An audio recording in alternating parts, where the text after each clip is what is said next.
and gentlemen, here we are! Game of Management!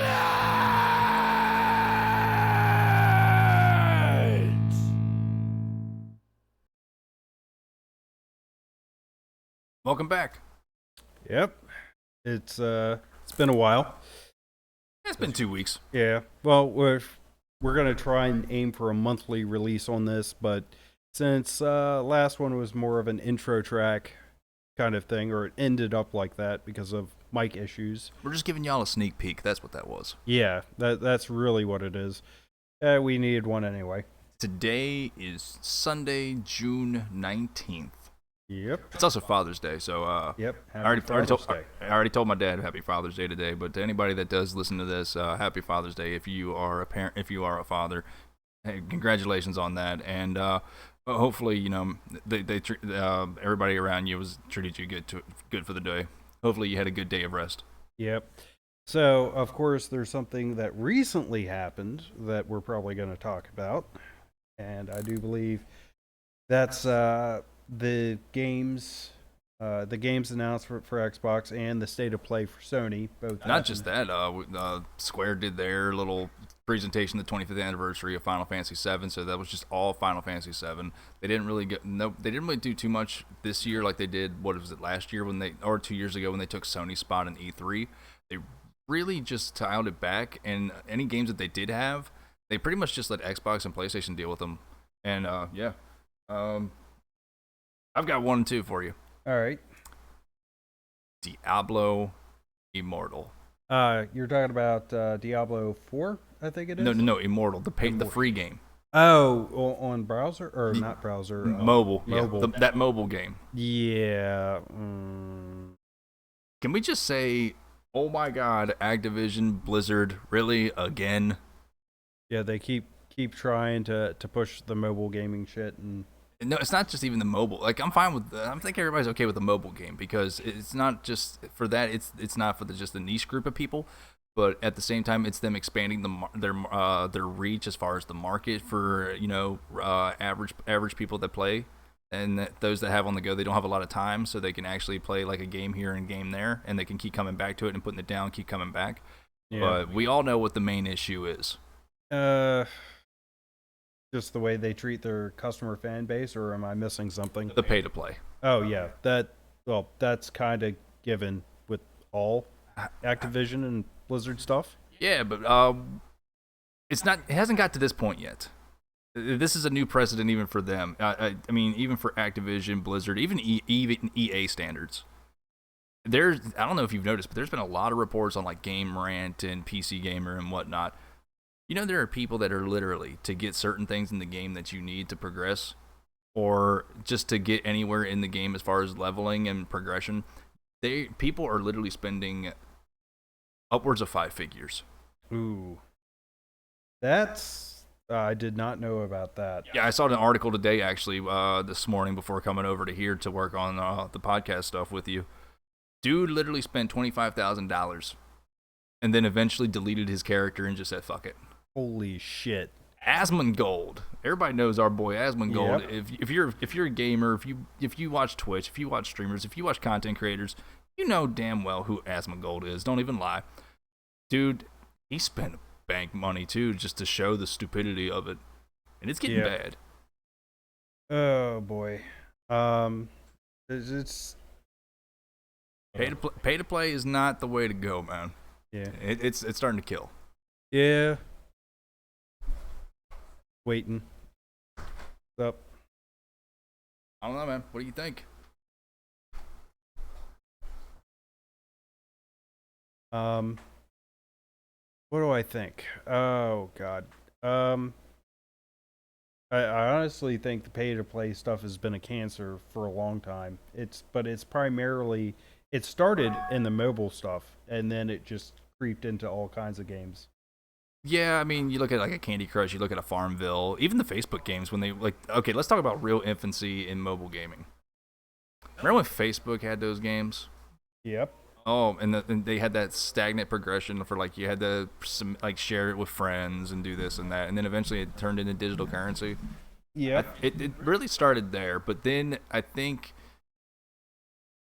You can then go to then you can say it really took off in Japan with their mobile gaming. Yeah. I mean, look at what Konami's done. They're not even really worried about console games and AAA development anymore. They're just worried about casinos and mobile gaming because that's where the money is, and that's where they're actually getting more of their revenue as a whole company and division. That's the pachinko machines aplenty. Yeah. So I mean, now we're looking at it on the American side, and even in the PAL region.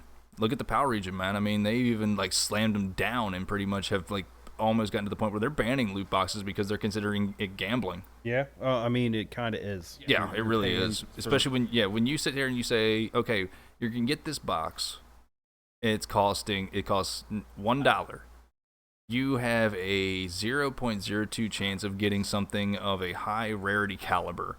And then that's really all you put in there. It's not really giving you a full breakdown of what it is. And then you're constantly just $1, $1, $1. Oh, it's just $1. It's just $1. Yeah, it's the gambling mentality. And not to mention this, a lot of people still are in this, they're still in this mindset. It's definitely expanded and it's definitely deteriorating, but over the past like 20 years, let's think about this. All right. When everyday people and a lot of the older, I guess you could say your boomer generation, when you're looking at video games as a whole, what do you think your main demographic is? Usually the younger generation. About what ages would you say? 12 to 20. We'll say we'll put it in there, that range. All right. So you've grown up with the games as much as I have, but of course, we didn't grow up at the very beginning with Pong and whatnot, and we know people that have. Yep. But we came in at like almost the tail end of the golden age of everybody says like the late '80s and the early '90s with Nintendo and Sega. But I'm gonna say this right now. What about your 5 to 11-year-olds with games? Yeah. Especially with society now having mobile phone, like. Especially with getting mobile, like parents giving them phones because a lot of times like they need to have that communication because the kids are they're out with their friends' parents or something like that. They're out with they're with other family because of jobs and restraints and whatnot, so they can't always go to practices or school functions. So an aunt or an uncle or grandparent or something like that is taking the kid, so they make sure that they have communication with their parent, which is fine. Yeah. But damn well with that phone, they're not just using it for calling and messaging parents or staying in contact with family. What else are they doing? They're downloading apps. Yeah. It is kind of one of those things where I guess they are aiming for younger and younger audiences for that. Because there's always that slogan. There's always going to be that slogan. With parent permission. With your parents' permission. When we were growing up, remember when we were growing up? I mean, they always had like, with your kids, with your parents' permission, log on to this website or call this hotline. This hotline's going to cost you 99 cents, $1.99 or $2.99 a minute. Or text and data rates may apply. We're used to that, man. And it's just actually, to me, it's just escalated at this point. Like, look at Fortnite, look at Roblox. Kids are mainly playing Fortnite and Roblox, and Roblox is huge right now. V-Bucks and Fortnite. Yep. That's parents' money going to the kids to make that stuff, make those transactions. Yeah. It's I don't know. It's kind of crazy. And I think Activision and EA especially with the FIFA series and the NFL, because EA's got the NFL games, they've got the NBA games. They've got the FIFA games, especially FIFA worldwide, because football over here in the States, and you got soccer around the rest of the world. That's huge, man. I mean, FIFA alone, FIFA just severed ties with EA. Oh, wow. Yeah. FIFA, I think, starting next year will not be done by EA. But FIFA alone was bringing EA I could be. I know it's going to be a little inaccurate, but I think it was like $1 to $4 billion in just revenue, just those games alone. Wow. That's not even tailing off your NBA, your NHL, and your NFL games, because they don't have MLB. I know for a fact EA does not have the MLB series. So that was the only. I think that was like one of the only sports they didn't have. Major League Sports in the Americans that they didn't have. But yeah, so that's just it's rough. With all of this stuff, like obviously they, companies always target children because that's a market, that's a demographic. But and then they're growing up and becoming preteens, and then they're teenagers, and so now that they're going out, they're getting the job, they're getting their money, they're trying to learn the responsibilities, and then with that little bit of extra money, turns into a little bit more money. And the games are already expensive as it is. Like not the free mobile games, but the games that you've already are purchasing that are $60, $70, like $60-$70. Like the newest gen is $70.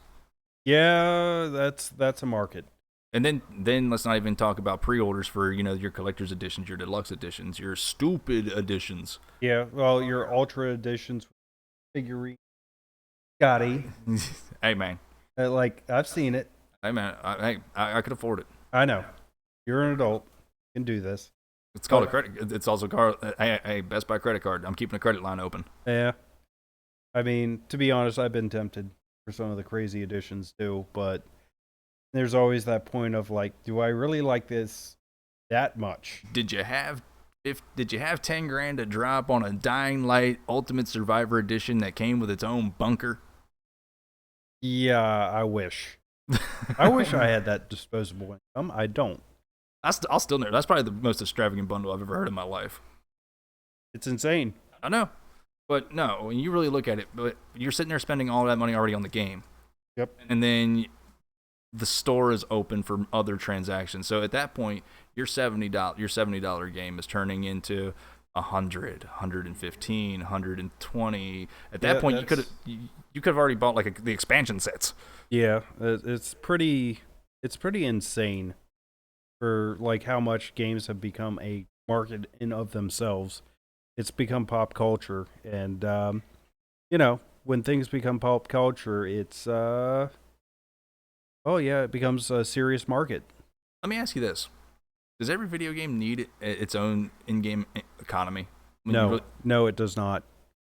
Even when it has multiplayer and when you can play to try to keep so it has a shelf space to keep fans interested in gaming in the community. No, there's plenty of games that don't have that that are still pretty like they have the longevity. All the early Bethesda stuff. All right, single player. I mean, it has its own game economy, but it's not really an economy. That's the thing. It's funny that you mentioned that because we're going to be talking about Microsoft. So eventually we're going to be talking about Bethesda here shortly. Oh boy, it's going to get even better. It's going to get even better. Prepare yourselves, ladies and gentlemen. Oh yeah, but so here's my question. Here becomes the overall question. All right, for a game that's already being made for $70 or more, that is considered a quote-unquote AAA developed game or a third-party game for a console or PC. All right. Would it just be easier for them to just take the extra time in the development cycles to actually just build the game, and that way it's done, and then just have those features locked, and then after so long, like in a season, to be able to drop it, as opposed to having the every week or something dropping the in-game items and then trying to get people to just purchase them, and then that's where people constantly are getting their buffs and their rebuffs as far as an FPS or as far as an MMORPG with those weapons. Now, granted, some games like EA, they're in a little bit of a hole with that. I can understand that. Every year rosters change. There are a few things I have to say. It depends. It depends on the development cycle, and I already feel like the AAA developers work their people hard enough. But it depends. Like sometimes they have stuff set up ahead of time. It wouldn't surprise me if they already had it set up beforehand, and they only drop some of it, and then they have others that they work on. I almost want to say they already have that stuff that they drop ahead of time. Yeah, if that's the case, then you need new project managers. Yeah, well, Because the project managers have to actually entail the timeline for those developments, not just the development cycle, but also the lifespan of the game. all right. Well, here's another thing too: is you got to remember, games are kind of slowly switching to games as a service, and that's something that I hate even more than the microtransactions. Games as a service, if you're familiar, is the idea of having the game constantly updated, constantly going, and you're just paying like a small fee to keep it going. And a lot of games are switching to that model. Like that started with MMOs, really. And now it's kind of one of those things where a lot of companies are looking at that as a steady revenue stream, and they are uh, deciding they want a little bit of that pie too. Probably the biggest ones you can actually point your finger on that one would probably actually be Square taking the Final Fantasy game online and being an MMORPG. Look at 14. That thing is a juggernaut right now because after the whole debacle with World of Warcraft and everybody switching to 14.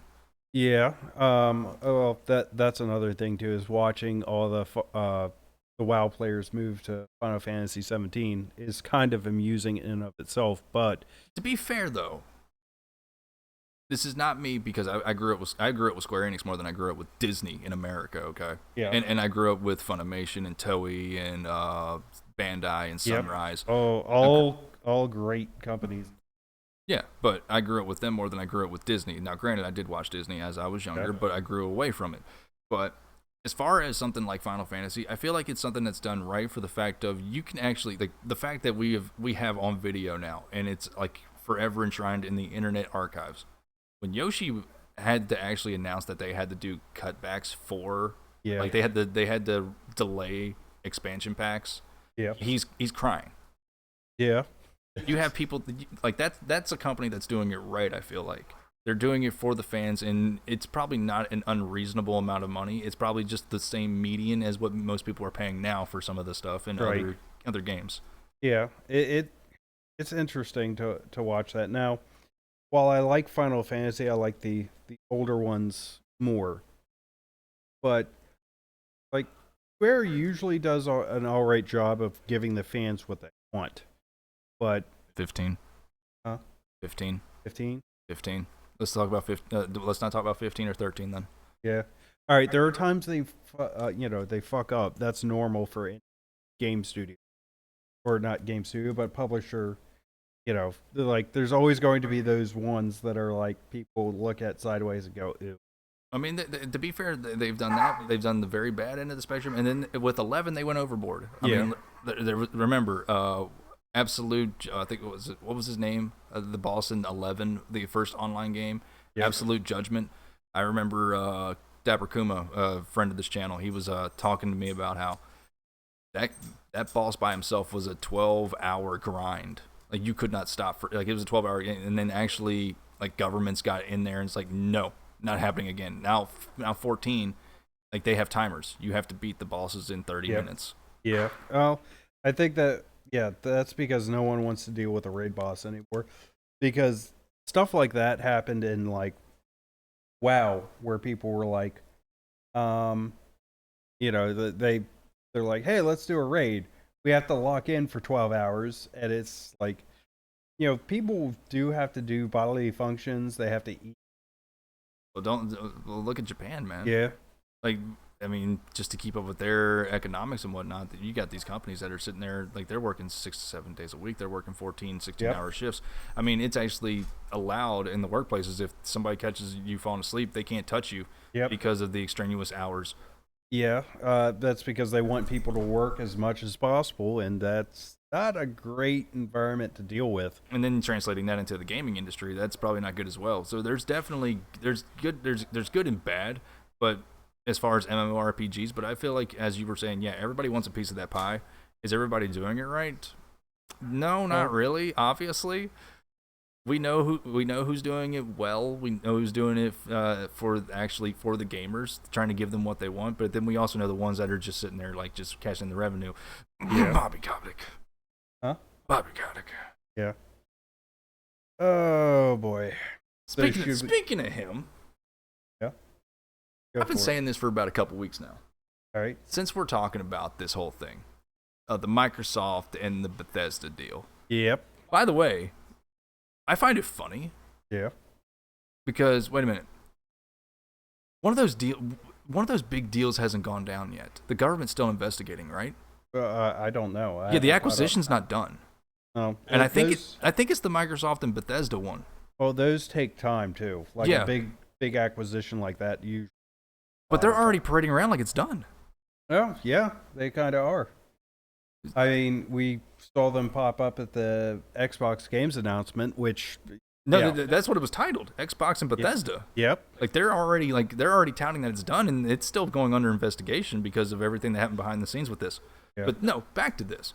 Bobby Kotick, and I don't know if we're going to be posting this whole thing on here, and honestly, we don't really have a big following, so I don't have to worry about this. It's going to fly under the radar. This piece of shit. Yeah. Let's talk about Bobby Kotick real quick. He's the current CEO for Activision Blizzard. All right. This is the dude that's the one that everybody's pointing the finger at for the toxic work environment and everything. Oh, yeah. Do you know what his other job is? Used car salesman. He is on the board of advisory for Coca-Cola. Hold on. He's what again? He's on the board of advisory for Coca-Cola. Oh my God. Now wait a minute. Let's go a step further. Your Activision. What's one of your biggest games? Call of Duty. And when a new game drops, you're usually working with what companies? You're working with Doritos. Yep. And what drink company are you usually working with? Mountain Dew. And Mountain Dew is a who product? Isn't that Coke or is that Pepsi? That's Pepsi.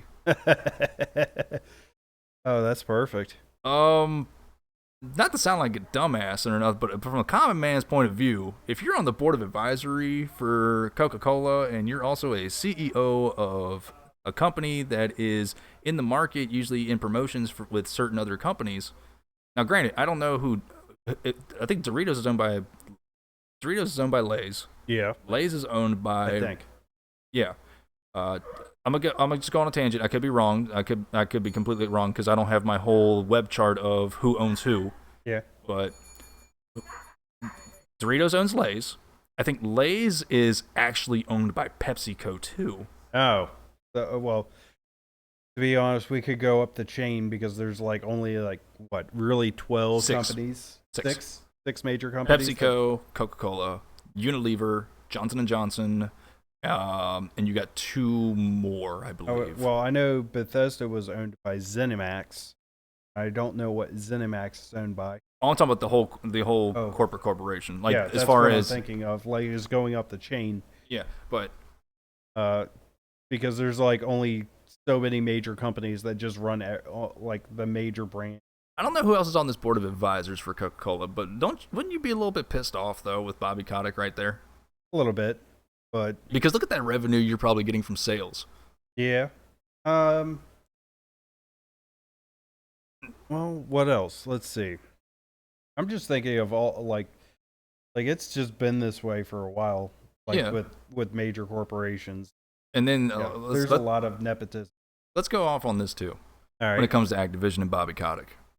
After everything that happened, all of a sudden now Microsoft wants to swoop in and try to, clear the air and try to fix Activision Blizzard. They're tired of hearing everything bad about Call of Duty. They're tired of hearing about all the WoW accusations and whatnot, okay? Yep. Oh wait, that's it. That's the one. Different. So yeah, I think the Bethesda one has cleared. It's the Activision one that has not cleared by the government. Oh, okay. That's it. That's the one.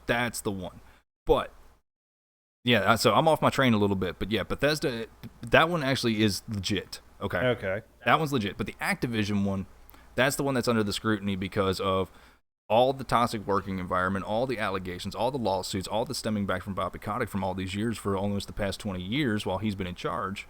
Meanwhile, this dude found a way to restructure his contract to where he's got a golden parachute if he was to lose his job tomorrow. Yeah. Wow, before actually having to formally stepping down. Yeah. You realize he's got a clause in his contract that says he's going to be awarded $100 million if he gets pretty much canned, right? Holy shit. That's something. Who let this go? Well, he's what, a CEO? Yeah. Well, that's how he got away with it. He's like the top officer. He's like, I'm gonna pencil myself in here. I'm Right. pretty sure the board would have had to agree to those terms. Apparently, and the board is a bunch of idiots. The board at Activision Blizzard let that go? How did you do that? Magic. Just well, like I said, it's nepotism. So I imagine, like, he's probably working with the board. And the board has some cut of it too. But yeah, like I said, with all the stuff that's going on with Activision, and then Microsoft coming to swoop in, it almost feels like I'm gonna go on a hot take. This was organized because it goes a little step further. Apparently, with those moves, Yeah. a couple of people in a certain government in a certain country, they made away with a little bit of money because they might have gotten a hold of some insider information on that one. Oh, well, that's interesting. Yeah. Oh my God. So apparently that one's being investigated. That's why that one hasn't fully taken off, and it's not official yet. So the Activision Blizzard one is the one that's not it. The Bethesda ZeniMax one, that one's legit, and that's why we got the Xbox/Bethesda showcase, and that makes more sense now. But Yeah. yeah, so now that's something, man. When you really think about it, though, what's going on? Oh, we're just getting fucked. We're just getting That's the landscape's changing. Yeah. The landscape is just changing, and I don't see it being for the better either. Now, granted, there are good moves, though, because when you look at a lot of the Bethesda games, the ZeniMax, the Arcane, the id Software games, and wait a minute, let me check here. Who else? Who else did I say? Oh, the Tango and the Machine Games, because that's also under Bethesda, Machine Games. All right. So when you look at all these different titles, and then you look at Activision, you look at Blizzard, besides Hearthstone, besides World of Warcraft, and besides those two games, most of all these other big franchises that are under these two big companies, Yeah. what do they all have mostly in common? Uh, What style of game do they usually come out with? first person shooter. Exactly. Oh, all right. And when Yeah. you really think about it, They sell pretty hard. they sell pretty hard on Xbox and Microsoft. Yep. So I mean, it makes sense honestly because you're always guaranteeing that. I've even said it since for probably 10 years now. If you want first person shooters, you usually buy an Xbox. Usually. I want to say Sony wasn't that far behind. But like, let's be real. Like, for Xbox's Halo, we had Sony's. I do believe. Fuck. What was the one where you fought the Helgen? Killzone? Killzone. Thank you. Yeah, not Warzone. Killzone. But when you think about it, though, Yeah. when you really look at it as far as like the aesthetics of what Microsoft had always given us as gamers for their consoles, as opposed to Sony. Sony always had the more jack of all trades, and everybody's always said that. Microsoft was always a first-person machine, first-person shooter, first-person game. Well, for the most part, there are other things like I want to say Gears of War was like one of the oddballs where it's not a first-person shooter. It was third, yeah. Yeah, I mean, yes, Xbox tends to focus in on shooters, but I want to say they still kind of have a jack of all trades thing, at least in my opinion. I used to have an Xbox, and I played enough stuff on there where I'm like, okay, it's not just first person shooters, it is geared towards them a little bit more. What are they exclusive? Okay, there are a lot of third and person and first person shooters. There is a lot of action stuff. I'm not going to deny that one. That's the main thing. Were they exclusive? Yeah, they were. I guess I can't like fully deny that one. It's just the way I see it is they still keep it kind of open with their because they want other people to play. Oh yeah, and then Sony was kicking their ass, and they had no choice. They had to reroute course and course correct with the Xbox One and getting all those third-party developers and second-party. Oh yeah. Well, this is another thing. This is both a good and a bad thing. I mentioned this. I want to say it's from last year when we watched the Xbox. I think it was 2 years ago. 2 years ago now. My brain is going to mush. When was the Xbox 5? Or not Xbox? Last year we got the Xbox Series X. Yes. All right, Xbox Series S, but we had PlayStation 5. PS5's dropped last November too. It's been a year. November. So yeah, last year. Yeah, my brain is turning to mush with all these. I'm going to. No, it's been 2 years. Yeah. Both consoles launched 2 years ago, 2020. Right near the end of the first year of the pandemic. All right. The reason I bring that up is because if you remember what they were showing off, at least I remember the PS5. Mm-hmm. And while I am glad that they brought indie developers in, and they are trying to bring indie developers to their platforms, because a lot of people think are getting kind of tired of some of the AAA stuff because it's almost cut and paste. Now. Dude, it's always been the biggest joke. Well, and the thing is, indie developers usually are cool with playing around with stuff because they're not worried about fitting the mold to get the biggest market cap. They just want to make a cool game, and that is. Yeah. So they are now bringing in some indie people. The problem is like there's times where I look at who they're bringing in, and I go, like, all right, there are a few games that I saw that were great on this year's, Xbox announcement that were like, oh yeah, that's an indie game. I remember when that's early access. Mm-hmm. But like when the Xbox 5, or I keep wanting to call it the Xbox 5, the PlayStation 5. Wow, damn kids and your video games. No, when the PlayStation 5. And to be honest, if you haven't noticed, I don't really console game that much anymore.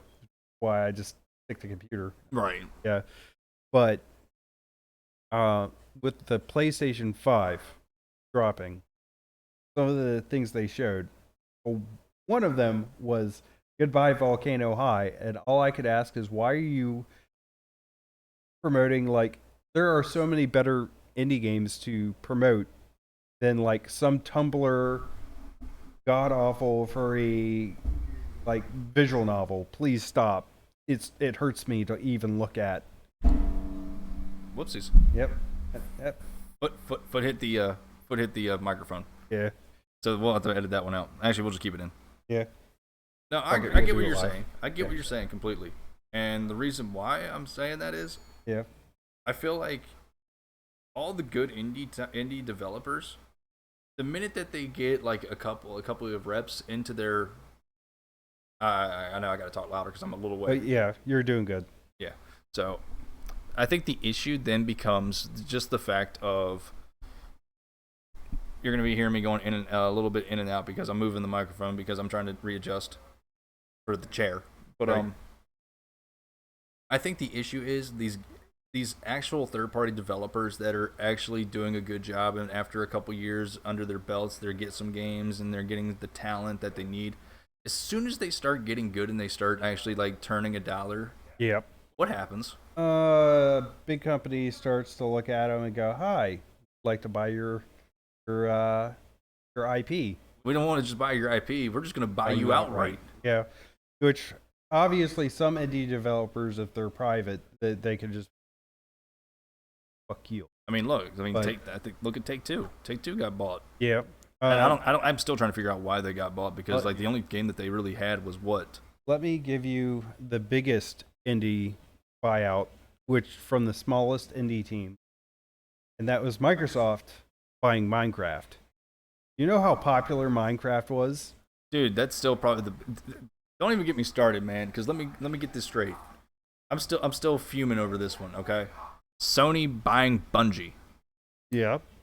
$4 billion. What games has Bungie made? Halo. And you don't get Halo though. Yeah. Well, they did get Halo. They got the IP. No, they didn't, because that's 343. Oh, that's right.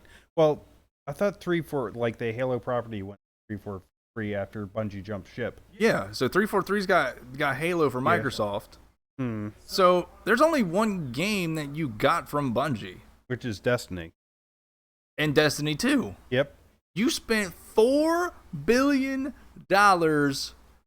for 2 games. Yep. And just one IP. Yeah, apparently. These companies have more money than God at this. Dude, I would have leveraged that $4 million instead of buying Bungie because Bungie was never going to go back to Microsoft. Right. That was clear as day. Yeah. But I don't know what they were thinking. Unless the partnership is that great between Bungie and Sony now, that's the only thing I can think of. Yeah. But I would have took some of that money and I would have tried to leverage, because we all know that Sony's been in talks with Konami for about 2 years now, since even before the pandemic. Yeah. I would have leveraged some of that money to try and just get to get Konami. You're not going to get the full company. Right. You're not going to. Try and get like certain IPs. Get Castlevania. Yeah. Get Silent Hill back. Get what else? What else have they got? Did you imagine outright buying the Teenage Mutant Ninja Turtles IP? That would be amazing. And letting Sony take care, like do something with that. Oh, actually though, we should talk about what Microsoft did end up getting. Oh, we'll get to that here in a little bit, but okay. It's not going to change anything, honestly. I even made a post about it on Facebook because I haven't posted on Facebook in years, and I was like, I know how this is going to go. Right. But what else? Castlevania, Silent Hill. Yeah. What other big? There's other games. I know. Yeah. Well, honestly, if I'm Nintendo, Yep. can you imagine what Nintendo could do if they had not only the Pokemon TCG, but if they outright bought Yu-Gi-Oh? Yeah. Well, to be honest, like, Nintendo doesn't give a fuck anymore. Nintendo is happily swimming in so much Switch money that they don't even care. Bro, let me tell you something about that Switch. All right, I want to get one. One of these times, I will eventually. That's like one of the few consoles, because I'm like, Nintendo's gotten so much more lenient on, like... No, they haven't. All right, they've gotten lenient on visual novel content. Yeah, okay. Versus like Sony, and that's a good sign to me, because that says we're gonna let fans actually have some of the stuff that they want. Mm-hmm. I mean, come on, weebs, get, the weeb. I want my waifu money is pretty big. I'll give you that one. But no, can we just talk about the fact that Nintendo somehow magically, right in front of our face, Yeah. pretty much fusioned their console and their mobile console. Yeah. And sold it as one. Yep. They got rid of the DS. Yep. They got rid of the Wii U. And they put it all together in the Switch. Yeah. And the Switch Pro. Well, that's because they figured out that, hey, people like mobile gaming and people like console gaming. What if we made a console that also could become a mobile gamer? And people were like, that's a great idea. And they did it. Meanwhile, Sony had to straight up kill their whole mobile division. They had to kill the PSP because of the Vita. Yep. Which is sad, because the Vita, from what I didn't get a Vita. Yeah. But from what I heard, man, that would have been right up my alley at that time, because it was apparently an RPG machine. Right. Well, then we haven't really talked about what are the big boys stepping into the ring, though, when it comes to consoles, which is Steam coming out with the Steam Deck. As far as I'm concerned, Gabe Newell just needs to go somewhere. Well, go where? Like, go up to heaven and smack God because he has that much money? Because he'll do it. Here's my problem. And he'll offer it at a 30% discount. Here's my problem with Steam. Are you ready? Yeah. I've been hearing about this Steam console since 2012. Yep. Where the fuck is it? Well, it's out now. Oh, I've actually seen people get it. Okay. They've taken pictures and they're like, yo, just got my Steam Deck. And I'm like, holy shit, it looks nice. That's cool and all, but it's never going to suffice. You know why? Why? You're never getting Half-Life 3. This is true. But that's not what people wanted the Steam Deck for. They wanted a mobile console that they could play all their PC games on. I get it, and that's fair. And it's hard to beat the entirety of the PC market because a lot of major AAA games come out on PC as well. And Sony's letting that happen too now. Yeah. I heard that maybe Bloodborne will come out at some point. Actually, yes, that's in the pipeline. A PC port. That's what I'm hoping for, because I will play the fuck out of that on. Yeah, the problem is we better not be locked. Yeah. Oh, I know. But I'm being honest, like, that's thing that will maybe make the Steam Deck on par with the Switch. Well, let me be fair, Right. and I've been thinking about this for the past couple weeks. Yeah. We're probably only got 2 more console generations left. Before everything becomes computer. Yes. Yeah. Well, that's because people realized, I think, a while back that, At this point, to buy a console, you got to buy a laptop. yeah, I mean, You're pretty much buying, instead of buying a console, you're buying a instead of buying a laptop, you're buying a console for the same price, doing the same thing. yep. And to be honest, like, you could probably buy a gaming PC and just hook it up to your TV and use it like a console anyway. That's HDMI. Yeah, so really, the line between really a console is like a tuned gaming machine or gaming computer anyway. Yeah, because at this point, the only thing you're doing is getting different user UIs, different user Yep. interfaces. And that's kind of why I am PC Master Race, and I will probably continue to be PC Master Race. Yeah. But I will say I have heard a few people talk about this where it is interesting, and I'm trying to remember the YouTuber, but he talked about the thing that he liked about console gaming versus PC, and that was because it was more couch friendly, where you could just sit out, whereas if you're gaming, you're sitting in your gaming chair, Mm-hmm. whereas you can kind of relax if you're out on the couch with multiple people. And like, don't get me wrong, he has a point there, because if you're sitting in front of your computer desk all the time, it's not as comfortable as like chilling on a couch, but you can move the gaming rig out to your. And that's what originally the console was supposed to do. It was supposed Yep. to take the arcade, bring it in home, Yep.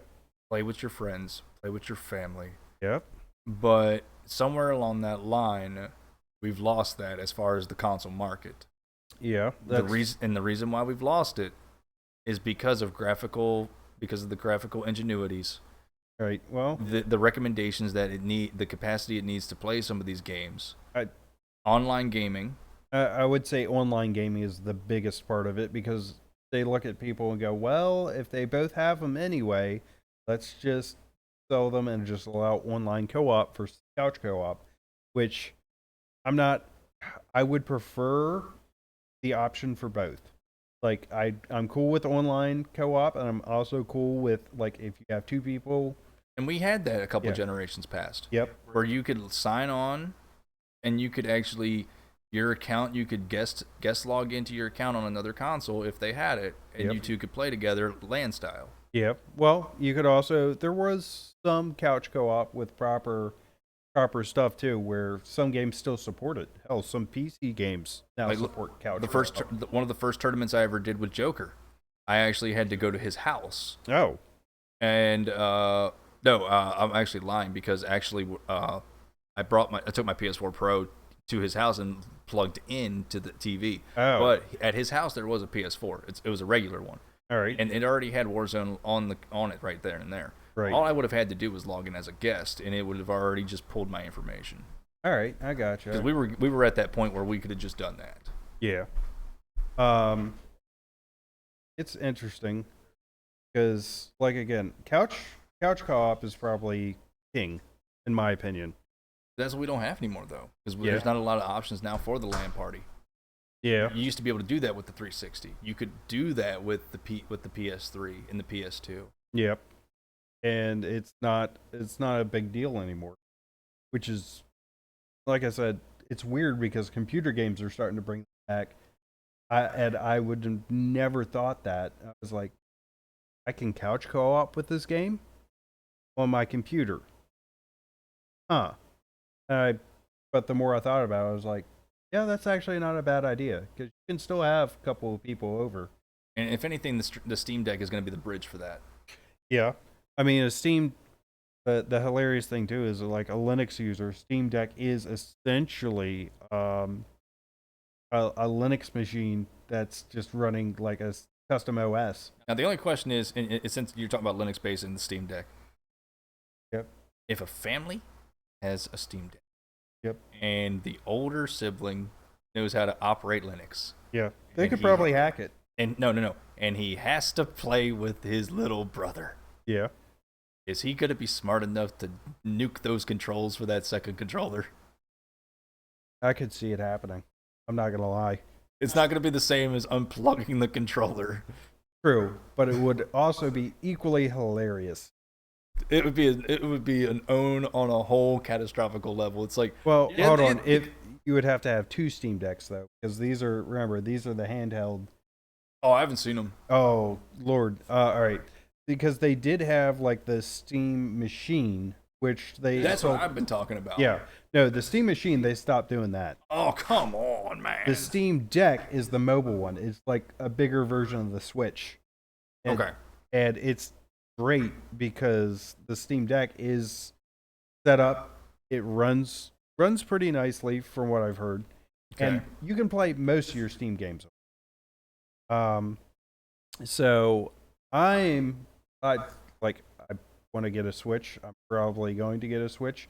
So if I was willing to spend like $100 more or more for a better version, but like $400 for a Steam Deck, I think there's then $500 and then $600 if you want to increase the memory on it. But from what I've heard, everybody, like a lot of people do like it for the most. So That's good. yeah, like that's what I'm hoping is like Steam actually throws something out, basically just a custom mobile gaming.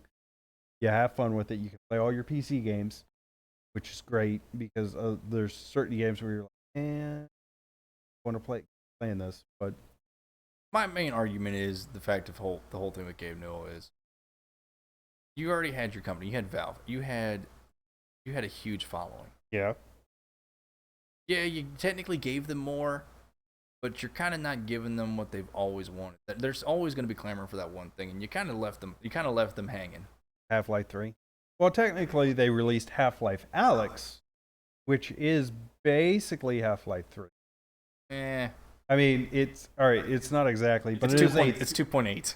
Yeah, sure, we'll do that, or 2.5 maybe. It's hilarious because I've noticed something, and this is what Valve is kind of known for. They don't release something unless they're pretty sure it's going to revolutionize the market or do something really well. So then my question then becomes: did they go bankrupt on ideas? No, I don't think that it's that. I think they just because obviously they really released Half-Life Alyx, and they haven't released a game in a long time. And all I think. Can I go any further?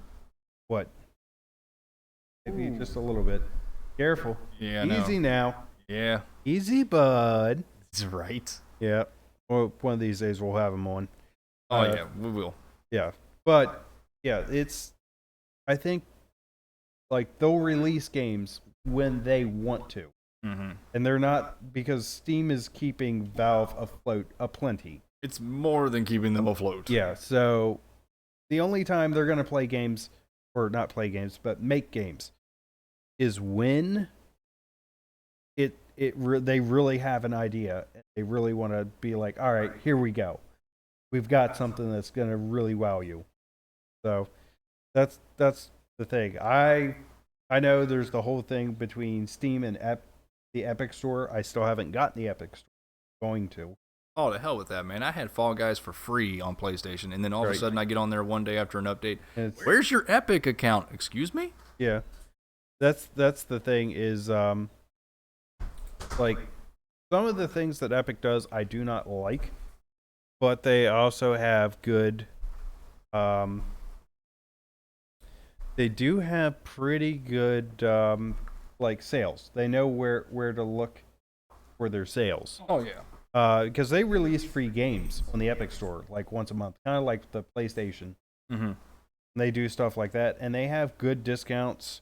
So far, I've heard they are offering developers a bigger cut instead of like, because Steam usually takes 30%. I think for Epic it's like 15 or like, so Epic is trying to actually muscle in on Steam's territory, which, you know, good. Competition is always good I just don't like having more than two stores. And the other issue is I really don't like having all these, like having to worry about a second account outside of the Steam. just kind of nice to just have Steam, boot it up, grab what I want, and be done. Can we just both agree on the fact of, and I think everybody else that listens can agree with this one. I am so glad that Google has pretty much already just abandoned ship on Stadia. Yes, I am super happy because that was hot garbage. That was a train wreck. The controller looked nice. Yeah, it was one of those things where that's the next logical step in gaming as a service. Is like, no, you just pay a monthly fee to just play your games, and I'm like, no, I'll stick with my computer. You do you, boo. We won't do each other though. That's not happening. Yeah, I know. That was. Yeah, At that point, I would have just bought something from Soulja Boy. Yeah, right. Oh, you know, Soulja Boy making consoles, man. I could not believe that one. Soulja Boy making emulators. Right. I was like, really? Really? As cool as that is, State of Play. Yeah, state of play. Let's get into it. So here's the list of games that me personally, I'm actually excited for. All right. I actually love what 16 looks like now. All right. Because it feels like they're guarding that thing with their lives because it's barely getting any coverage due to Final Fantasy VII Remake. Right. And also every other game under their sun right now, like 14. So we know 16 is coming out. We just don't know when or what. Looks beautiful. Oh, and of course they got that game in October. Forspoken. Do we have any idea of what the story is on 16? Apparently it looks like you're only going to be one character. Okay. You're only going to be one dude. Oh, cool. It looks like it's going to have... it looks like it's a different game. It looks like... actually, no. Some developers of the combat and battle designs for Devil May Cry are now with Square. Oh. And they're actually in the division that is doing 16. Oh, wow. So you can see the battle system and the fighting system. You can see it heavily adapted to the Devil May Cry series. Okay, so it's definitely a little bit more twitchy. But to compensate for only having one character you're going to play as. Yeah. Apparently, in this world, the summons are the big thing. Oh, okay. So, yeah. So we're gonna be like, I want to say, not Cardcaptor Sakura. I can't think. But it's just, you're the summoner. You're just gonna start dropping summons and rush in. Yeah. So you're gonna have the power of the summons. It looks like. All right. It's the ones that they showed. I don't know if they're gonna be more, but they did list them all. There was Shiva. There was Ramu was back. Odin was there. Oh, nice. Bahamut was there, of course. Titan. Yep. Phoenix was there. I forget the other one, but the looks like the main one that you're gonna be. Yep. Because apparently these summons are very oriented. Looks like your main dude is supposed to have Ifrit. So the first one you're going to get right off the bat is Ifrit. All right. Yeah. Not a bad choice. But something about the story of the summons apparently is going to be reflected around Ifrit, and that's depending on how, I guess, the relationship and the lore of the game revolving around Ifrit is going to determine how this game's going to go. All right. Just because of how it was said about the character and whatnot. All right. Next month, I am downloading Stray. What is it? Little cat game. Oh, okay. I am downloading that. I'm going to be a little cat, and I'm just going to run around the city and just hang out with my little robot friend. All right. Because he's gonna. Right. That's. Yeah. I heard about. All at once. No Man's Sky VR looks pretty cool. Right. Actually, you know what? No Man's Sky should have been a VR game to begin with. I had the original release of No Man's Sky. Oh. I'm sorry. Yeah. That was the thing too. They made good on their promises. Way too late because they had to. Yeah, but like, I'm pretty sure now that, like, if I got it, I'd probably have some fun. But everybody else will probably just make the face of right, because they've already played the early, that early version where everything was about as boring as eating snot. Yeah, the fact that out of all the possibilities, I remember the one article. Yeah. With all these planets, with these 5 billion planets in this Right. game, 2 dudes actually got onto the same planet at the same time, but they couldn't see each other. Right. Yep. And it was like, okay, you really didn't add. Yeah. Yeah. You told us there was going to be multiplayer. Yep. Going back to the VR thing, RE8 is getting it. Resident Evil Village. Right. It's getting the VR treatment. Horizon is getting its own spin-off VR game. Oh, okay. Yeah, on top of the updates to Forbidden West, apparently you're going to be somebody else in Horizon VR. All right. RE4, of course, is getting its remake. That's cool. That's Yep. good for them. That's another Capcom win. Another Capcom win is Street Fighter 6. Yep. The art style kind of they're still carrying that Street Fighter 4 look, Street Fighter 4 or 5, so they're just Yep. carrying it over. 2 games that did interest me was actually Roller Drome Yep. and Eternights. And Eternights is your anime waifu game. Okay. Yep. But and the other last game I got listed over here, the Callisto Protocol. Okay. That game looks phenomenal for horror. Okay. Okay. It's horror. It looks like what Mass Effect should have. It looks like what Mass Effect should have kept going to, or Yeah. was it Deep Space? All right. Deep Space or Mass Effect, one of those two was like the big horror game when it first came out, but then it kind of got progressively not horror. Yeah. I don't know. Like, some of these sound interesting from what you're saying. I actually haven't seen the state of play yet. Oh, the state of play wasn't that long either. It was about 36 minutes. Okay. The Xbox game and Bethesda. That was game, ridiculous. that was like, yeah, that was an hour 30 hour. Like, it was. Or if you wanted that extended version, man, you've Yeah. been in there for about 3.5. Yeah, no, I'll pass. My thing is like, and this is we'll shift gears here. Some of the games on the Xbox games now. All right, some of the stuff that caught my eye was like, all right, Flintlock, Redfall. Redfall looked kind of interesting. That looks pretty good for Arcane. It reminded me because they have done Dishonored, which is where the art style I think kind of which sticks out. which company did the Deathloop game? That was Bethesda too. I Was that think Arcane?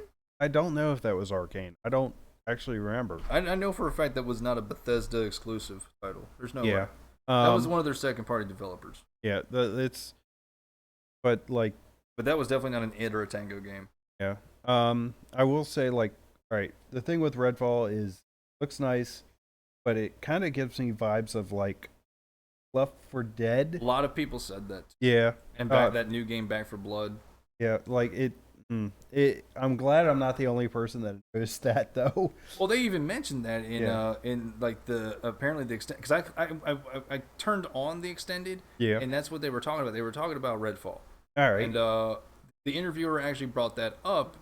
And what's his name? The other guy that's not Tom Howard, Hines. Todd Howard. Yeah, you're talking about the other guy. I Yeah. don't remember. He even brought that up, and he really didn't even have a good answer for. Right. Other things that caught my attention: Flintlock. I missed that one. Yeah, it didn't look too bad. It looked Right. like it was actually obviously Diablo 4. I was like, okay, not the biggest Diablo fan, but like I do like the style of gameplay, but I never started on Diablo. I started on Fate. Mm-hmm. But I do like the style of gameplay, so maybe Diablo 4 will be good. I don't know. But I think here's an oddball that caught my attention. Mm-hmm. Are you ready for this? The Forza 5 Hot Wheels. Dude, Forza 5 looks phenomenal. Right. Well, I was gonna say it's just the Hot Wheels thing. I was like, yo, these tracks just go in loops. They do all sorts of. All right. Dude, I'm sorry, but Horizon 5 looked amazing. Yeah. Okay. Yeah. Like I was technologically impressed with Gran Turismo 7 for Sony, Right. Well. but Forza made the Yeah. Didn't like Gran Turismo. I think it was one of them that ended up like a shitty. Which one was it? Was Forza or was it or was it? It was either Forza or Gran Turismo were ended up like a shitty pay to online, always online, pay to play, kind of experience. I just know it got bombed hard on like Metacritic. Like the users just absolutely. I think even the actual critics didn't like it, or the users. I mean, I'm not sure on that one. But like from what I've seen on Forza, yeah, Forza looks great. Just the engine and the lighting and Yeah. like the time, like the actual time progression. Yeah, I mean, graphically, it's beautiful. The thing is with racing games, like my racing game is usually like your Need for Speed, like the like Hot Pursuit, Most Wanted kind of stuff, where you're just like, yo, I'm just cruising around the city, pissing off cops and like Oh yeah, doing races. I think it's time for that. Midnight Club to come back. Honestly, Which I know one? Midnight Club. Oh yeah, I know they tried. They tried to come back because they had Midnight Club and then Midnight Club 2 was Right. on the PS2. I think they tried again on the PS3. Oh, But right. I think because of the cell processor, it kind of dumbed it down, right. and it kind of negatively affected it. Yeah, I think now with the PS4 and the PS5, I think now would probably be a good time if Midnight Club could come back because it's been out of the light for a while, so people can actually go back to it. And the generation that it's almost skipped the generation at this point. Yeah. So people that were big into it could get their next generation of their family into it too, especially if they're car aficionados. Yeah. That should be interesting. I want to know who keeps buying NASCAR games. Huh? I want to know who keeps on buying legitimate NASCAR licensed games. I don't know anybody that does. I know one person that did, but that was a long, long time ago. I know, but they still. I went to Walmart and I saw NASCAR games. Yeah. For PS4 and 5. Yeah. I mean, someone's buying them. Who's They keep buying making these? Oh, by the way, I hate to inform people of this. There are still I don't know what happened, but if you are a Horizon fan, I need you to understand this. I went to my town's Walmart. Oh. There are still day one editions. Yeah. Fully stocked at Walmart for Horizon Forbidden West. Yeah. Day one editions. But you know what sold really good? Elden Ring. There was one copy left. Yeah, see, here's the thing. Elden Ring and Horizon Forbidden West kind of had that back and forth where they barely had a month in between release. And to be honest, like I think people don't pick up Horizon Forbidden West because they were like, "Yo, Elden Ring's out. I'm gonna go play this." Because I'm a little upset. Like, I liked you were with me watching during, like I was trying to do my second playthrough of Horizon. Yeah. Well, my first try, my second try of the first run. Yep. Until my PS4 blue light of death. Yep. If I could afford it, I probably would have got Horizon Forbidden West, but I didn't feel justified for the fact of, let's tell the truth, I still have games that are technically I've bought and they still for 2 years still haven't been played because I haven't actually had time to progress them.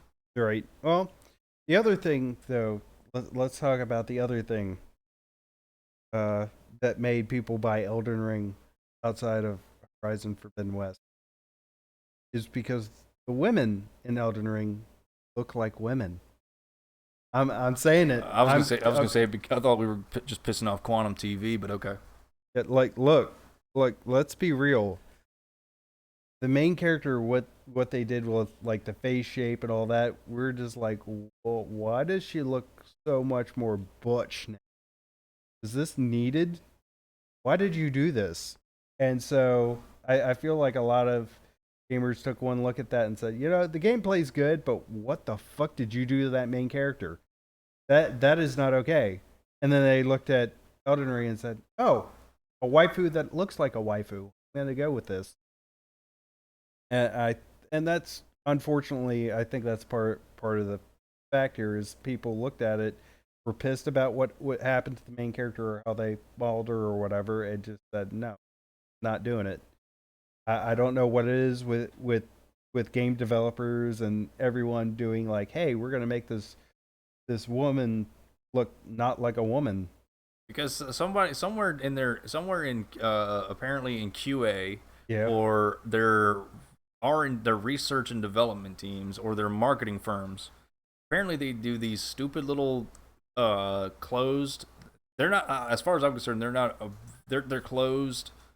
They're closed research, Okay. and apparently their research is stating that if to appeal to a more broader audience, they have to look more everyday Right. than superficial. Right. And to that, I'd say I call bullshit. Yeah. I mean, we play these games for escapism. I'm gonna call bullshit because here's why I'm gonna call bullshit. Are you ready? Yep. Go to Japan. Pick up any game that is made in Japan, that is anime style, that is waifu loaded. Yep. How's it selling? Usually, I rest my case. yeah, usually pretty good. And that's the thing. It's escapism. We want to have good-looking characters. I mean, go look at Dead or Alive. Dead or Alive. Yep. Oh my God. Yeah, that's a good example right there. There is no, even though Dead or Alive 7 is apparently what it ended the series, and it's done. It's done. Yeah. The story is over. I'll even go one step further. Have you seen the costumes in the Street Fighter games for Chun-Li and all the other, and Cammy? Yes, I have. You mean to tell me that Yep. doesn't actually, for kids that are at home, like they're just getting into video games and their parents actually had the money to blow on Right. a new console to buy the newest version of a Street Fighter game, or for God's sakes, a Mortal Kombat, or Yeah. a Marvel vs. Capcom, or any fighting game, and you Yeah. have you have these costumes like Mortal Kombat 9, Mortal Kombat 9 on the 360 and the PS3. When Yep. you finished the challenge tower, when you finished all the challenges, I think it was like 100 or something, 150 or 200. Yeah. You know what your reward was? What? Melina in just bandages. Oh, nice. That was it. Okay. That was your reward. And you mean to tell me the old adage still doesn't. I'm sorry. The old adage still holds true to this day. And if you don't believe me, go to New York City, go to Times Square, go look at your billboards, and tell me what you see. Sex sells. Yeah. Yes, sex does in fact sell. Because unfortunately, as much as we try to make gaming an everybody inclusive environment for everybody, for kids, for men, for women, for families, for older generations too, that still are big gamers that probably Yeah. started with Pong and whatnot. Unfortunately, there's always going to be that market Yep. on that front. Yeah. Let's be honest. And honestly, Yeah. I'm going to go one step further. Ladies, if you are, and we're in Pride Month, it's June. If you are part of the LGBT plus QAI 1, 2, 3, 4, 5, because I've lost track, I'm sorry. Yeah. As a straight man in West Virginia, I try. I'm trying to. Like, I try to keep track. I'm in the alphabet soup and I forget. I forget what stuff is. Is there an exclamation point in there now? I don't know. Is there a hashtag? I just stick with LGBT. Like, can we just keep it simple, please? All right, I agree with that too, but I don't try to exclude anybody. Yes, everybody deserves some kind of form of representation. Right. They deserve representation, not oversaturation. But Right. for those of you that are, you're female and you are on the lesbian bi side, tell me, when you see an attractive female in a video game, does that help make it easier on so far as the aesthetics of visualization when playing a video game?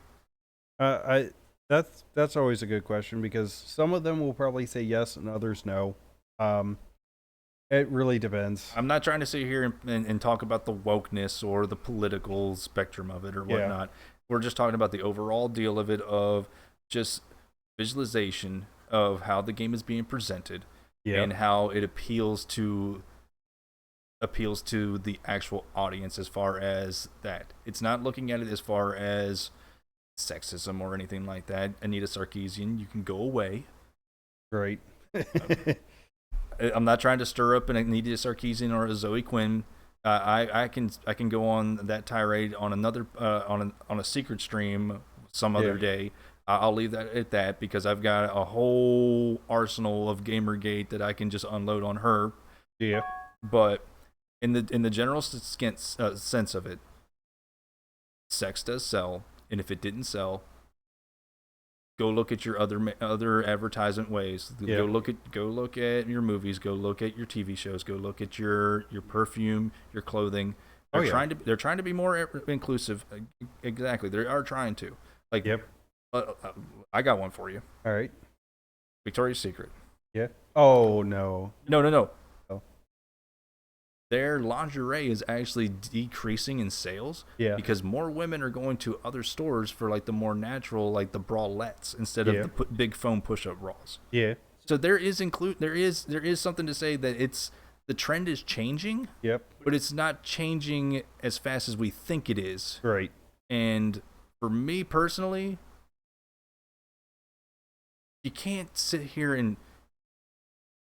My favorite thing about this is, and I know I'm taking my pauses and whatnot because I want to make sure I get this correctly in the way that I phrase this. I don't want it to be clipped in any sort of context or whatnot. Yeah. Especially in the beginning. This is only podcast 2. Yeah. But... Well, we'll say that this one's podcast. Let's be real. Okay, the second episode 1 was pilot 0. Yeah, it's episode 0. It was a dry run. So, when it comes to body image, when it comes to this, for the longest time, from when I was growing up, it was always about everything waist up. Yeah. And then the backlash was for that. Have you noticed that that's changed lately? A little bit. Now it's all about waist down. Yeah. So I think that's the argument in the conversation now. It's not so much now about with females with body figures. And let me go on that. Let me go ahead and say this: you should feel comfortable in the way that you are. Yeah. As a person, I hate the way I look. I've already looked at myself in the mirror and was like, yeah, I could see me doing 2 things of cosmetics, because number one. Like, we can obviously tell, I would love to have this fixed so I could have my glasses actually, be worn evenly. Same thing with these. Yeah. If you look closely, it's higher than the other. Yeah. I would love to just, hey, do me a favor. Take a nail file right here. Right. How much is that going to cost? No, for everyone listening at home, he's talking about his nose and ears. Yeah. Like, get your minds out of the gutter. I'm almost certain that you have already gone there. And I have it's a bone bruise on the nose. Yep. On my left side. It messes with how I wear my glasses because one side's more raised than the other. So I'm always wearing glasses at a tilt. So anybody that has worked with me in the past decade or so and I look like I'm disheveled, it's not that I'm disheveled. It's just, even though I tell my eye doctor and the people that sell my glasses, like, not even, not level, fix this. Yep. They can't do it. Yep. They're like, we fixed it. It looks good. Go back, not even 15 minutes later, I get home and I look in the mirror, they're already messed up again. Right. Because of, I literally just see this scalpel right here? See this scalpel? Just cut the incision on this little piece of skin of the nose, okay? Cool. Now open that up a little bit. Now hold it open. Cool. Now, do me a favor. Take this nail file or take this piece of sandpaper, whatever grit you need, and just file this bone down enough to where it's even. Yeah. All right. So, now, I've been wanting to get to this point since we kind of diverged from I know. the state of play. We took it very far. I know, but I have to bring it back because now I get to rag on Todd Howard and his lying, smug douchebag face. I've been waiting for this one. All right, look, ladies and gentlemen. It's all you. Ladies and gentlemen, you have to understand, as much as Starfield looks good, do not get your hopes up.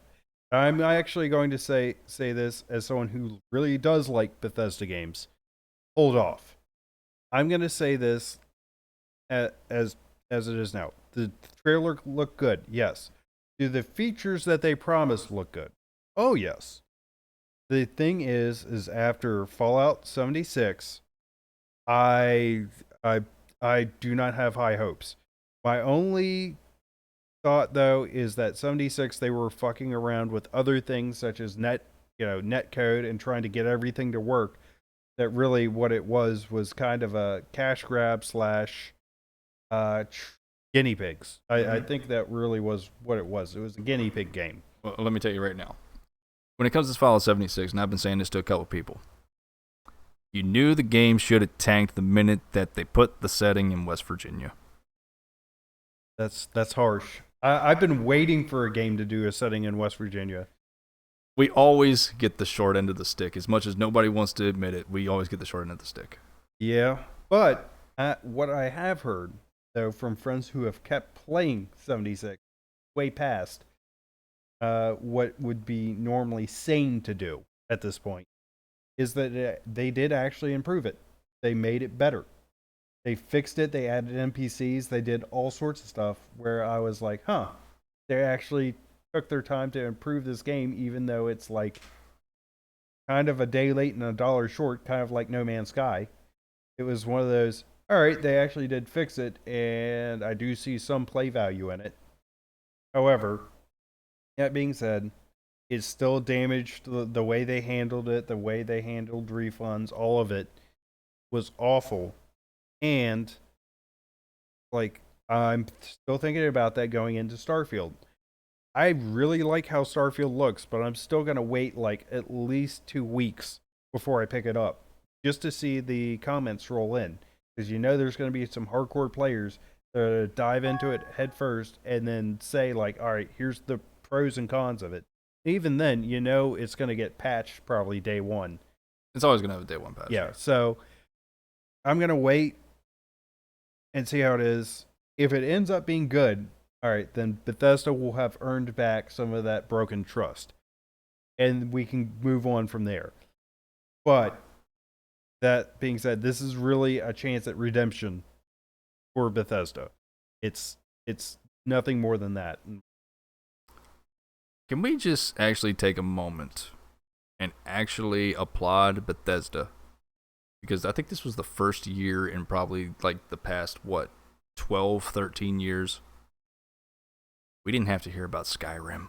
Yeah, I was actually surprised. I actually had it on my notes like before the event even happened, because I was writing these notes last week before the showcase. It's not Skyrim being released on a new console. I literally have Skyrim on my paper because I was expecting to have another release of Skyrim on something. Yes. Yeah, that's the thing. They have milked that cow as far as it can be milked. I think they realized that, they still had another Elder Scrolls. Technically, they have two. They have online that they were able to tout. Oh yeah. But you notice the one they didn't talk about? Which one? Oh yeah, the one from last. No, was it last year? They still haven't brought up Elder Scrolls 6. Yeah, I noticed that, and there's still.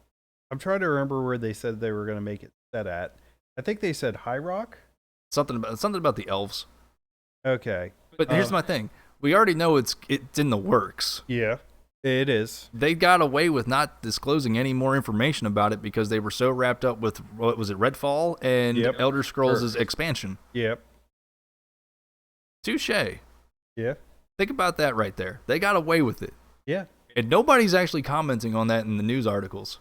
Well, to be honest, that's probably because with the Elder Scrolls Online expansion, if you want your fix, you can go that way and play it. And of course Starfield. Oh, yes. And to be honest, I think a lot of people are hyped about Starfield. And like I said, don't get your hopes up. All right, I'm lying a little bit. I have my hopes up a little bit. Because if they should have learned from their mistakes. Yeah. Because if they deliver on it, it's going to be an amazing experience. But I'm not trying to get my hopes too high. Like I said, it's a redemption chance for Bethesda, and I hope they take it. And guys, do yourselves a favor. Just remember Fallout 76, just like you said. Yep. Don't buy the special collector's edition. No. Don't do it. Do you not remember the bag? Yep. I'm glad I never bought. See, I had Fallout 76 bought for me by that same friend well after, and he's like, we can play together. I'm like, all right, fine. Like, the disc was flicked, I think. I didn't know the iceberg went further. I watched, this is a shameless plug. I watched the Internet Historian video about Fallout 76. I didn't know I didn't know it went beyond the game. Oh, Lord. The Nuka-Cola? Yeah. I didn't know about that. Oh, what? Where they actually made Nuka-Cola? The Nuka-Cola bottle, the big one with the rum in it. Yeah. Oh. Did you hear how bad that bottle was? No, I did not. No matter what you did, you'd lost like half the drink trying to just pour one. Because the top of the bottle where the hole was, Yeah. it was so bad. So I don't have anything here physically that I can show, like use it as a pinpoint. But let's say let's say the diameter at the top of the bottle was an inch and a half in diameter. Yep. The actual opening of the bottle in the center, the diameter of it was probably 2/3 of it. Oh Lord. So what happened with most of the drink when you were trying to pour it? Probably spilled down the side. Spilled down the side. Oh boy. And apparently the rum tasted like crap anyways. Yeah, apparently it was bad because they tried to do an actual like thing with it to make an actual bottle. Yeah. Because apparently people on Etsy are more creative than Bethesda working with these other glass companies. Right. Because they couldn't get it right, but the people that are doing it out of just their love for the passion of it are doing it better than they are. Of course. Which is usually 98% of the time how it happens. Yeah. But they tried multiple ways. They even tried like making before making the actual bottle, it was like a Burger King Kids Zone cup where you just had like the little two pieces that went to the cup. Oh, nice. Yeah, it was like, dude, what? It was bad. Like, so do not touch the merchandise, guys. Yeah. Just buy the game. Don't buy the merchandise. I know you guys are big fans. Just wait it out. And if you like it, then see if you can get your hands on them. I think the last good big collector's edition that they actually did well on was the Pip-Boy for Fallout 4. Okay. I feel like they had no choice but to do that because it was a main title Fallout game. Yeah. I never heard anything bad about the Pip-Boys. I haven't really heard much about them. Yeah. Let's see. So, what have we covered in topics here far? Oh man, we're pretty much already done. I mean, I got one more thing that I want to talk about. I don't know if you have anything else. I don't really have too much else to talk about. So, if you want to go ahead and that topic, go for it, guys. A lot of you that are listening, if you listen to this podcast, you most likely have watched a streamer. You watch a streamer, not counting us from Crosswire, not counting myself, not counting Shadow Ferret, not counting Lightning Kelly, not counting Joker, not counting Dapper Kuma, who is a good friend of ours, not counting Steve the Hero, who is a good friend of ours. But here's my issue. If you are a big fan of the FPS communities, Overwatch, Call of Duty, CSGO, we need to fix something. Okay? We need to fix this now. We need to fix the tournaments. We need to fix the tournaments, and we need to fix this in totally when it comes to FPS streamers. It does not matter who you are. If you become a big name streamer, the first thing that's getting hit with you is you're getting hack accusations. You're getting accusations. And I'm telling you why. Everybody, and unfortunately, if everybody watches streamers like as much as I do and everybody else, like even their YouTube cuts aways. I've caught it a couple times. When their systems crash, like it's right there on their desktop. You can see the main thing everybody's looking for is a Cronus. Yep. Everybody knows what Cronus is. It is aimbot for your controller. Yep. If you ain't got Cronus, here's what you got. You have DS4. Okay. If you have DS4, you are making it so that you have two settings to where it pulls down your weapon for your recoil. That way, the only thing you got to do is just not even have to touch it, because you make one profile that does the down, and then you got the other profile that keeps it in check. It's equaling itself out. All you got to do is ADS, and it's a straight laser. And then all you got to do is worry about modding your weapon so it has the most range and velocity and fire rate and damage. Yep. Here's the other issue. VPN lobbies. Apparently, that's becoming a big thing. Okay. Especially with people on a PC, they're using a VPN. They're actually being able to like ping. They actually can basically magician and what's his name? The street magician. David Blaine. Yeah. They're David Blaining themselves so that they can get to these low area of lobbies in other countries, mainly in the South America, and a lot of these places where there's not so many prominent gamers. Yep. And that's not a knack for anybody in South America. There's plenty of good gamers from the Brazil area, the Chile, the Peru areas, Yeah. Argentina. Yeah, there are there, but a lot of it's not because of poor connectivity, poor lag, poor all of that, because they're still developing countries. Yeah. But you have major streamers that are going there and just having a field day and just pulling up these big kill games and making it look like they're good. Right. And then there's two other things. Apparently, like these companies, there's these accusations that these streamers and their actual accounts are on a whitelist, that they can be given these good lobbies while everybody else is subject to this poor, quote unquote, skill-based matchmaking. Yeah. That's a problem. And then here we go, tournaments. Yep. I'm done with tournaments being everybody can just sit at home and play it. I'm done. All right. Yeah, it's nice for the streamers to be able to do that because they can still stream the tournament and be able to watch live. Yep. It's got to go. I'm sorry, it's got to go. I know I do it too, and I'm about to go on that tangent too here in a minute when it comes to tournament because it segues into this. Also the skill-based matchmaking too. There's only a handful of people that can do these big money tournaments as far as battle royales, your Fortnites, your PUBGs and whatnot. Here's the problem. Most of these tournaments are not in one location where everybody has to sit in the same room and play it. Yeah.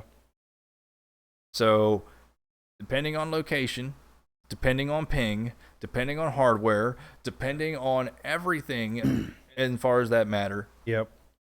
That takes that right there. Your ping right there determines your frame rate, your FP, like your frame refresh rate and everything like that. Well, your net coding in a sense. Your ping doesn't determine your frame, but it does. It determines the delay. Exactly. That's a big problem. Yeah. The only way that you're going to be able to take care of this is you've got to do away with the remote. I get that we're still in a pandemic. The WHO has not gotten rid of it. We are not in an endemic state yet. We are on the way to it with vaccinations and everything. Whether you believe the vaccine or everything and not, whatever your belief is on this, it does not matter. I don't give a damn. That's not what this is about. But we need to get back to having in-person tournaments. Because this is the only way things are going to get settled. Yeah. On who is legit, who is not, who is hacking, who's got skill, who is really playing. Because anybody can fake it. Yeah. Smoke and mirrors. Everybody knows smoke and mirrors. Yeah. I mean, it would help. It would go a long way. Of course, the only people that wouldn't be showing up at those tournaments are going to be the ones. We need lands back. When you have the most winning Call of Duty Warzone streamer, and I'm sorry I'm going to say this, I'm calling it out, and everybody by me saying that they know who's going to be. When they have that person on stream, and this tournament is asking you to download an anti-cheat to your computer to check for cheats, and this person literally denies them, and they still play, and I bet you they won that tournament because they're saying the game already has anti-cheat. It's Activision's kernel program of Ricochet, man. Yep. It doesn't matter. People still find a way to get the hacking in there. Yeah. I still run it. I've seen a couple hackers in Call of Duty ever since Vanguard. There's still people hacking. Don't lie to me. Yeah. There's usually day zero people that figure out how they're gonna day zero hackers. They're gonna go in there with their hack account. That way they can figure out how to go about that kernel program and the hacking program so they can get the windows around it. Dude, don't lie to me and tell me. Yeah. I mean, it's one of those things, just figuring out the best way to hide it. So, yeah. And that's the big thing with the controllers. Like the controller hacking stuff designed to just, because it's not using software, hardware. Exactly. That's, running itself just like it would with a regular controller. And you can sit here and do all these things right here. Like, I can't. Some of these programs are not being shown in Task Manager, but when you pull up your Task Manager, if you hit the full Control-Alt-Delete, it pulls that up too. Well, it does, but there's a lot of things how it works.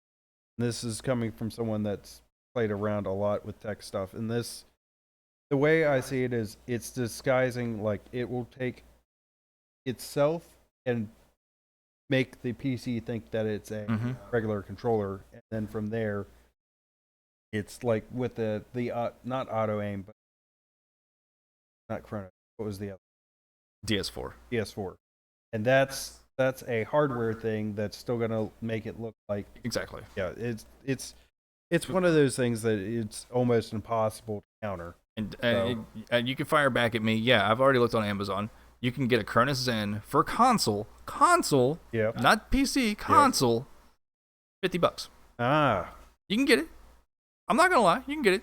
I thought about it just so I can be like, hey guys, check this out. Let's try this out. Let's see what this is all about. right. But I know the fact if I do that on live, yeah, you're gonna get. I'm gonna lose my account. Yeah. And honestly, I think that's how I'm gonna go out on Warzone when Warzone 2 comes out. I'm just gonna go on Warzone 1 and just be like, Yeah. I gotta restart anyway. Yeah. Activision's already came out and said Warzone 2, you start from scratch. Right.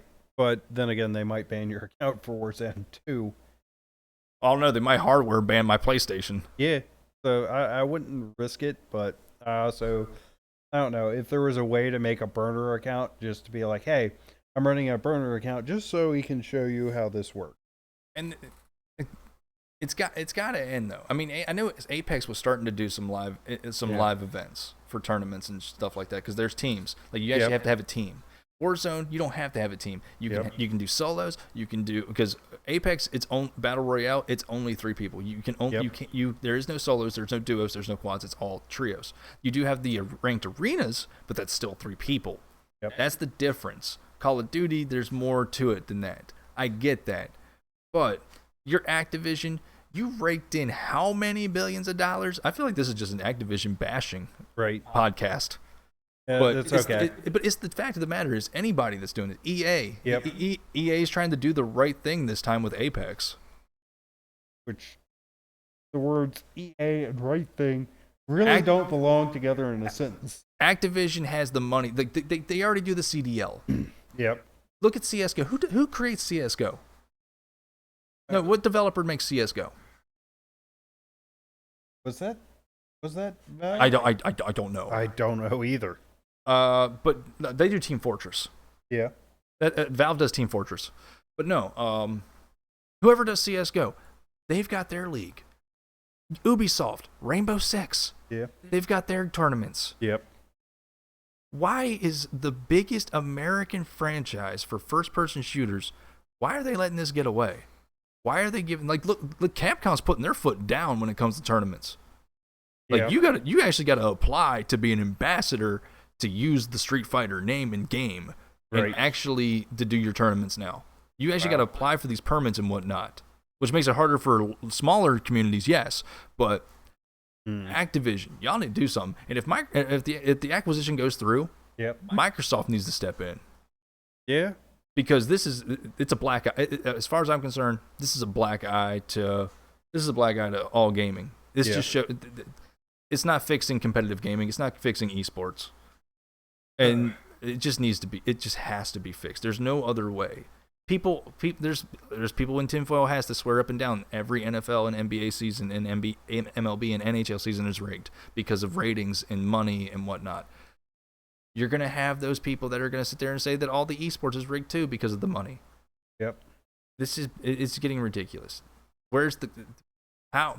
Yeah. We need to know. We need to get the competition back in there. We need the competitiveness, and the only way to have that is to bring back the LAN. As much as nobody wants to hear it because they're so comfortable in their little office in their studios, tough luck.